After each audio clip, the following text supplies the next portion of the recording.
में एक गाना खेसारी लाल ने अभी जल्दी ही गाया कि यही रे उमरिया में लागे लो जहर। उसमें शिल्पी राज ने एक लाइन कहा है, उसने बोला है कि डोंट टच मी डियर। आपने सुना होगा कि डोंट टच मी डियर, तुम पिए हो बियर। कहने का मतलब वो कहना चाहती है कि ना कि डोंट टच मी, मतलब छूना मत मुझे। ऑर्डर कर रही है वो। तो ऑर्डर, एडवाइस और रिक्वेस्ट वाला सेंटेंस कैसा होता है? इंपेरेटिव सेंटेंस होता है। और जब किसी एक शादी में एक दूल्हा ऑलरेडी आ गया है तो उसी सदिया में दूसरे दूल्हा घुसेड़ोगे, ऐसा नहीं हो सकता ना जी। यानी दो नेगेटिव वर्ड इसमें ना डाले आप। एतबार नहीं करना, इंतजार नहीं करना और हद से भी ज्यादा तुम किसी से प्यार नहीं करना, ये सारे के सारे जो डू नॉट से शुरू हो रहे हैं वो हमारे इंपेरेटिव सेंटेंस है। गाइस, आपने वो डायलॉग सुना होगा कि मतलब चुटकी भर सिंदूर की कीमत तुम क्या जानो रमेश बाबू। तो उसी तरह के ना पिताजी कभी कभी समझाते हैं कि भाई 1 रुपए की कीमत तुझे क्या मालूम। गाइस, जैसा कि मैं पिछले एपिसोड में इंपेरेटिव सेंटेंस के पॉजिटिव सेंटेंसेस को बनाना सिखाया था 3 तरीके से, आज मैं बात करने वाला हूं इंपेरेटिव सेंटेंस के नेगेटिव के बारे में। ठीक है गाइस, इंपेरेटिव सेंटेंस का जो नेगेटिव होता है वो डोंट से भी शुरू हो सकता है, वो नेवर से भी शुरू हो सकता है। डोंट से आप जानते हैं कैसे शुरू होता है, जिसे हम कहते हैं ना कि don't drive fast, don't tell a lie. आजकल की हमारी इंडस्ट्री में, भोजपुरी में एक गाना खेसारी लाल ने अभी जल्दी ही गाया कि यही रे उमरिया में लागे लो जहर। उसमें शिल्पी राज ने एक लाइन कहा है, उसने बोला है कि डोंट टच मी डियर। देखिए क्या बोला उसने कि डोंट टच मी डियर। आपने सुना होगा कि डोंट टच मी डियर, तुम पिए हो बियर। कहने का मतलब वो कहना चाहती है कि ना कि डोंट टच मी, मतलब छूना मत मुझे। और आप जानते हैं ना कि इंपेरेटिव सेंटेंस वो होता है जिसमें ऑर्डर, एडवाइस या रिक्वेस्ट दी जाती है। तो वो लड़की इसमें कह रही है खेसारी लाल से कि छूना मत मुझे भाई। ऑर्डर कर रही है, जैसे मान लो कि ऑर्डर कर रही है वो। तो ऑर्डर, एडवाइस और रिक्वेस्ट वाला सेंटेंस कैसा होता है? इंपेरेटिव सेंटेंस होता है। और देखिए यहाँ पे ये वर्ब की फर्स्ट फॉर्म यहाँ पे दिखाई दे रही है और नेगेटिव होने की वजह से यहाँ पे डोंट आया हुआ है। ठीक है गाइस, चलिए तो ये देखिए इंपेरेटिव सेंटेंस तो है लेकिन नेगेटिव वाला है। तो गाइज, इस तरह से डू नॉट से हमारे बहुत सारे सेंटेंसेस इंपेरेटिव में शुरू होते हैं, है ना। डू नॉट ड्राइव फास्ट ले लीजिए, यहाँ पे उसको भी ले लेते हैं। डू नॉट यानी कि डोंट ड्राइव फास्ट, ये देख लीजिए कुछ ऐसा है। ठीक है। तो अगर मान लीजिए मैं इसी में से आपको एक का नरेशन बनवाता हूं तो करना क्या है, अगर डू नॉट से कोई सेंटेंस शुरू होता है, इंपेरेटिव सेंटेंस का अगर कोई डू नॉट से शुरू होता है नेगेटिव टाइप में, तो उसका हम क्या बनाते हैं जरा देखिए। पीछे हम इतना जानते हैं कि सेड और सेड टू की जगह पर इसके भाव के हिसाब से ऑर्डर, एडवाइस या फिर रिक्वेस्ट करते हैं। ठीक है जी, सेड टू की जगह पर हम ऑर्डर्ड, एडवाइज्ड, रिक्वेस्टेड, जो भी कुछ इसका भाव निकलता है ऐसा हम करते हैं। ठीक है। दूसरा काम क्या करना है आपको, जैसे ही आप कॉमा हटाएंगे तो आप जानते हैं इसको हम टू से जोड़ते थे, अब की बार नेगेटिव है तो हम नॉट टू से जोड़ेंगे। है, एक बार फिर से सुनिए गाइस, अगर सेंटेंस नेगेटिव है तो पीछे जैसे जो करते आ रहे थे वो हम करेंगे। सेड और सेड टू की जगह पे इसके भाव के अनुसार ऑर्डर्ड, एडवाइज्ड, रिक्वेस्टेड रख देंगे। ठीक है। अगला क्या करेंगे, हम कॉमा हटाएंगे तो नेगेटिव होने की वजह से हम इसे नेगेटिव इन्फिनिटिव बनाएंगे। एक बार दोबारा सुनिए, इसे नेगेटिव इन्फिनिटिव बनाएंगे। बोले तो नॉट तो लगाएंगे ही लगाएंगे, फिर टू लगा के वर्ब की फर्स्ट फॉर्म रखने की पूरी कोशिश करेंगे। ठीक है। तो दो काम करना है आपको, इसे नेगेटिव, जब इंपेरेटिव सेंटेंस को आप इनडायरेक्ट में बदलेंगे तो यही काम करना है। ठीक है। चलिए मैं आपको बताता हूं कैसे। जैसे मान लीजिए कि यही वाला मैं बनवाता हूं आपसे कि ही सेड टू मी, उसने मुझसे कहा कि तुम ना गाड़ी तेज ना चलाया करो। ठीक है जी। अब जरा एक बात बताइए कि उसने मुझसे कहा कि तुम गाड़ी तेज मत चलाया करो, तो बोले तो उसने मुझे एडवाइस करा, तो मैं ऐसे बनाऊंगा, ही सेड टू की जगह पे मैं लिखूंगा एडवाइज्ड, ही एडवाइज्ड मी। गाइज, कॉमा हटाएंगे तो नेगेटिव सेंटेंस होने की वजह से हम नॉट टू से इसे ऐड करेंगे। ठीक है जी, यहां मैं लिखूंगा नॉट टू, और जैसे ही मैं टू लिखूंगा इस टू को वर्ब की फर्स्ट फॉर्म चाहिए ताकि ये इन्फिनिटिव बन जाए, तो ये होगा नॉट टू ड्राइव फास्ट। देख लीजिए, करना कुछ नहीं है, करना कुछ नहीं है। सेड या सेड टू की जगह पे इसके भाव के हिसाब से रख देना और इन्वर्टेड कॉमा को हटाकर नॉट टू लगा देना। ठीक है। यह एक तरीका है। और नेगेटिव सेंटेंस को बनाने का एक तरीका हमारे पास और है। वो तरीका ये है कि आप ना बिना इसका भाव निकाले ही बना सकते हैं। इसका मतलब है कि आपको भाव पता करने की जरूरत नहीं है कि 20 रुपए किलो है, 30 रुपए किलो के। कहने का मतलब है कि ऑर्डर, एडवाइस, रिक्वेस्ट क्या है, इससे आपको कुछ मतलब नहीं है। करना क्या है, कहीं दूसरा तरीका ये कहता है, ये मान लीजिए कि हमारा तरीका नंबर 1 है, ये तरीका नंबर 2, जो हमारा सेड और सेड टू आएगा ना, उसकी जगह पे हमको क्या रखना है, फॉरबिड। क्या रखना है, फॉरबिड।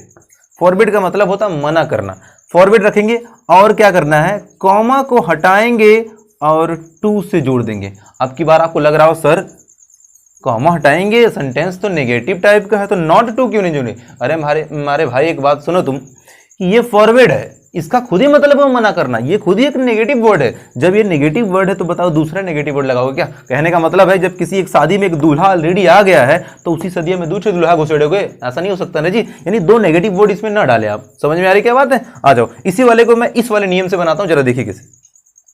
ही सेड टू की जगह पे मैं आपकी बार फॉरवर्ड रखता हूं। हो गया जी फॉरवर्ड। मी का मी कर लेता हूं। अच्छा, अब की बार मुझे सिर्फ टू से जोड़ना है, तो मैं क्या करूंगा, कॉमा की जगह पे क्या करूंगा, टू लगा दूंगा। और जैसे ही टू लगाऊंगा मुझे वर्ब की फर्स्ट फॉर्म चाहिए, टू ड्राइव फास्ट। यानी इसकी भी मीनिंग वही है कि उसने ना मुझे तेज गाड़ी चलाने से मना कर दिया। ठीक है, इसमें भी उसने कहा कि उसने मुझे सलाह दिया कि मैं गाड़ी तेज ना चलाऊं। दोनों की मीनिंग सेम है गाइस। तो आप जान गए होंगे कि इंपेरेटिव सेंटेंस का जो नेगेटिव सेंटेंस आता है उसको बनाने का हमारे पास दो तरीका है। अगर डोंट से शुरू होता है तो हम इसके भाव के अनुसार कुछ ऐसे बना लेंगे, है ना। अगर आप फॉरवर्ड से बनाना चाहते हैं इसको तो फॉरवर्ड से कुछ ऐसे बना लीजिए। ठीक है गाइस, ये हमारा है पहला नियम और ये है हमारा दूसरा नियम। देख लीजिए, दोनों जो आपको समझ में आता है उस हिसाब से कर लीजिए। ठीक है गाइस, अब मैं आपको लेके चलता हूं कि जब ये नेवर से शुरू होता है तब कैसे हम बदलते हैं। क्या हम नेवर वाले को भी फॉरवर्ड से बदल पाएंगे या नहीं बदल पाएंगे? अच्छा, नहीं बदल पाएंगे तो क्यों नहीं बदल पाएंगे, इसका मैं आपको एक बड़ा लॉजिक देने वाला हूं, इसका मैं एक बड़ा रीजन देने वाला हूं। देखिए कैसे, ध्यान से गाइस। तो गाइस देखिए, नेवर से शुरू होने वाला सेंटेंस जो हमारा होगा वो डायरेक्टली नेवर से शुरू होगा। कैसे, जरा देखिए। जैसे मान लीजिए मैं कहूं कि नेवर फॉल इन लव, कभी भी प्यार में मत पड़ना, है ना। कभी भी ऐसा मत करना। जैसे मान लो नेवर टेल अ लाई, कभी भी झूठ मत बोलना, है ना। कभी भी दूसरों को गाली मत देना, है ना, या गाली मत दो। कभी भी किसी को परेशान मत करो। जैसे मान लीजिए नेवर टीस एनीवन, नेवर टीस एनीवन। ठीक है गाइस। अच्छा, इन्हीं में से मैं किसी आपको एक बना करके दिखाता हूँ कि नेवर वाला कैसे बनता है। सपोज करिए, मान लीजिए मैं यही वाला ले लेता हूँ, ऊपर वाला ले लो चाहे नीचे वाला ले लो, कोई सा भी ले लो भाई। देखो, जैसे मान लो मैं बोलूँ कि द टीचर सेड, कॉमा लगा देते हैं यहाँ पे और यहाँ इसको इन्वर्टेड कॉमा बंद कर देते हैं। ठीक है जी। टीचर ने बताया कि नेवर टीस एनीवन, कभी भी किसी को सताओ मत, परेशान मत करो। आज इसको बदलते बालक। देखिए, सबसे पहला हमारा रूल ये कहता है कि नेगेटिव होने पर इसका भाव निकाल लीजिए, तो निकाल लेते हैं। द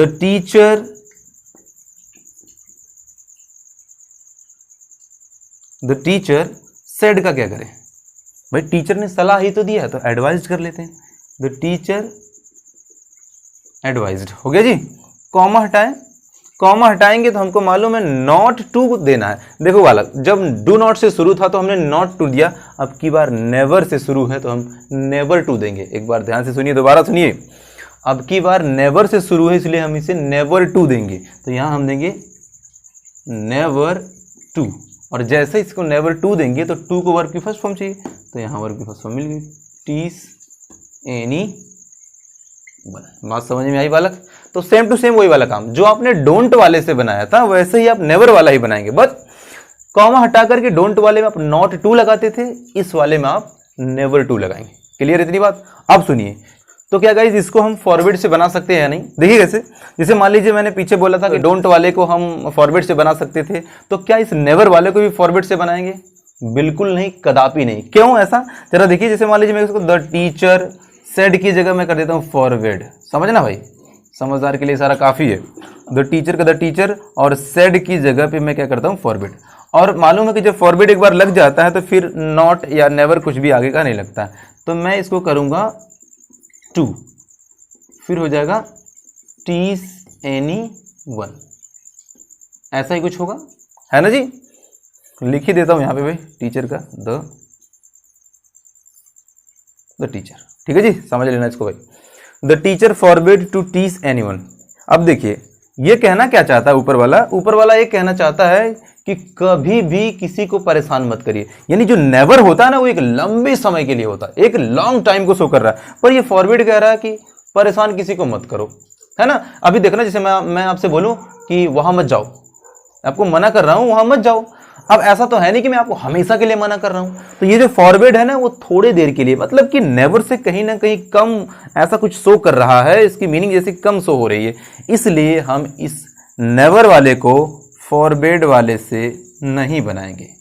आप किताबों में भी ऐसा पढ़ा होंगे, आपने ऐसा पढ़ा होगा जरूर कि नेवर वाले जितने भी सेंटेंस होते हैं वो भाव से ही बनते हैं, भाव निकाल कर ही बनते हैं, ये फॉरवर्ड से नहीं बनते। गाइस इसका यही लॉजिक रहा, इसका यही रीजन रहा कि जो नेवर होता है ना वो काफ़ी लंबे समय के लिए मना करता है या लाइफ टाइम के लिए मना करता है, कदापि ऐसा ना करें, ठीक है। लेकिन जो फॉरवर्ड है ना वो थोड़ी देर के लिए, शोर मत मचाओ भाई, तो जहां पे हो आप वहीं मत मचाओ, ठीक है, ये फॉरवर्ड कह रहा है। लेकिन अगर मैं कहूं कभी मत शोर मचाओ, तो आप इस दुनिया में जाकर कहीं भी जाते हैं वहां पे आपको शोर नहीं मचाना, ठीक है। तो आप शायद इसकी मीनिंग या फिर मैं कहना क्या चाहता हूं आप शायद समझ रहे होंगे, इसलिए नेवर वाले को हम फॉरवर्ड से नहीं बनाते, ठीक है गाइस। तो आपको पूरी तरह से समझ में आ गया होगा कि जब ये डोंट से शुरू होता है और जब ये नेवर से शुरू होता है तब कैसा होता है, ठीक है। मैं आपके सामने एक दो क्वेश्चन रख रहा हूं, उस हिसाब से आप क्या करिएगा, उसको सॉल्व करने की कोशिश करिएगा कि आपसे होता है कि नहीं। अगर आपसे होता है तो मुझे कमेंट करके बताइएगा कि इसका आंसर क्या होता है, ठीक है। और ये शायद एक फिल्मी स्टाइल का होगा क्वेश्चन जो मैं आपको दे रहा हूं, जरा देखिए कैसे। गाइस देखिए मैं 2-3 क्वेश्चन आपके सामने रख रहा हूं, जरा इसको आप करने की कोशिश कीजिएगा। जैसे मान लीजिए मैं कहता हूं कि he said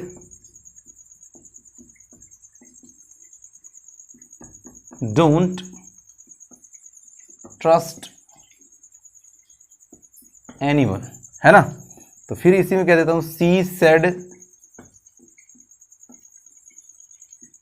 don't wait anyone, ठीक है जी। आपको मेरी बात सुनाई दे रही होगी, अगर कोई वर्ड कोई लेटर आपको विजिबल नहीं होता तो मेरी बात सुनाई दे रही है, आप उससे एक बार समझ कर लिख लीजिएगा। अगला देखिए, जैसे मान लीजिए मैं बोलता हूं कि he said to me don't love anyone over the limit, ठीक है। ये गाना आपने जरूर सुना होगा कि एतबार नहीं करना, इंतजार नहीं करना, है ना, और हद से भी ज्यादा तुम किसी से प्यार नहीं करना। आपने गाना जरूर सुना होगा कि डोंट ट्रस्ट एनीवन, किसी का एतबार नहीं करना, बोले तो किसी पे भरोसा नहीं करना, और किसी का इंतजार नहीं करना, है ना। आपने सुना होगा एतबार नहीं करना, इंतजार नहीं करना, और हद से भी ज्यादा तुम किसी से प्यार नहीं करना। ये सारे के सारे जो डू नॉट से शुरू हो रहे हैं वो हमारे इंपेरेटिव सेंटेंस है। गाइस डू नॉट से शुरू होने वाले इंपेरेटिव सेंटेंसेस को कैसे बनाते हैं मैंने आपको बता दिया। इसके बनाने के 2 तरीके हैं, आप इसका भाव निकाल कर बना सकते हैं, आप इसको फॉरवर्ड से बना सकते हैं। जब इसको फॉरवर्ड से बनाएंगे तो आप नॉट टू नहीं लगाएंगे, जब इसका भाव निकाल के बनाएंगे तो आप इसमें नॉट टू लगाएंगे, ठीक है। एक मैं आखिरी नेवर वाले से देता हूं, जो मैंने पीछे आपको एग्जांपल दिया था कि कबहू न करिहा प्यार, है ना, तो जिंदगी हुई बेकार, कुछ इसी टाइप में। देखिए जैसे मालूम है कि माय फादर सेड, मेरे पापा ने कहा कि नेवर वेस्ट योर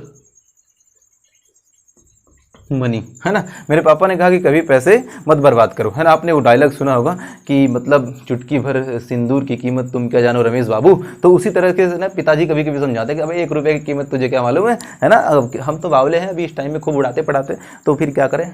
तो पिताजी हमें कभी कभी जब देखते हैं कि फालतूगिरी वाली काम करो तो ऐसे बोलते हैं कि भाई पैसे ना उड़ाओ अपने, है ना, जो भी दिया जा रहा है तुझे ना उसका इस्तेमाल कर, ठीक है गाइस। चलो आप समझ रहे हो मैं कहना क्या चाहता हूँ, है ना। और इतना सारा मैंने एग्जांपल दिया है, तो ये चीजें सारी है ना, समझ लीजिए मैं आपको बोरिंग ना हो एजुकेशन में, आप इंटरेस्टेड रहें, आप मतलब बिल्कुल हैप्पी फील करते हुए सारी चीज़ों को सीखते रहें। और आज मैंने आपको बता दिया है कि नेगेटिव सेंटेंस में डू नॉट और नेवर वाले सेंटेंसेस का डायरेक्ट से इनडायरेक्ट कैसे बनाते हैं। अच्छा, क्यों नहीं बनाते किसी चीज़ का, मैंने लॉजिक भी दिया है इसमें आपको। और आपका कोई प्रश्न हो, आपको कुछ नहीं आ रहा हो, उसमें समझ में कुछ नहीं आ रहा हो, आप कुछ और अच्छा करना चाहते हैं या कुछ और अच्छा सुनना चाहते हैं, मेरे से और कुछ अच्छा जानना चाहते हैं, तो मुझे कमेंट करके प्लीज़ कमेंट बॉक्स में बताइए, मैं उसको और इंप्रूव करने की कोशिश करूँगा। मैं आप तक पूरी तरह से पहुँचना चाहता हूँ, जिस तरीके से आप चाहेंगे, जब चाहेंगे, जहां चाहेंगे, उस वे में मैं आपके लिए हमेशा के लिए स्टैंड अप हूं, ठीक है गाइस। तो मेरे साथ बने रहिए। आज के एपिसोड में यहीं तक। लेट वाला सेंटेंस लेकर के मैं आऊंगा अगली बार, यानी कि जब मैं आपको बताऊंगा कि आ ले चलें तुझे तारों के शहर में, वो वाले सारे सेंटेंसेस मैं आपको करवाऊंगा। कैसे लेटर से शुरू होता है, कैसे लेट मी से होता है, कैसे किसी को ऑर्डर दिया जाता है लेट के अनुसार, तो ये सारे सेंटेंस कैसे बनेंगे मैं आपको अगले एपिसोड में डील करूंगा। गाइस आज के एपिसोड में लेते हैं इससे आपके ब्रेक, है ना। करते रहिए आप थोड़ा सा ओवरटेक, है ना, इन सारी चीजों पर आप थोड़ा ओवरटेक बनाते रहिए, और हमारी और आपकी होती है मुलाकात एक छोटे से ब्रेक के बाद। वीडियो को देखने के लिए आपका प्रेम पूर्वक धन्यवाद। Thank you guys.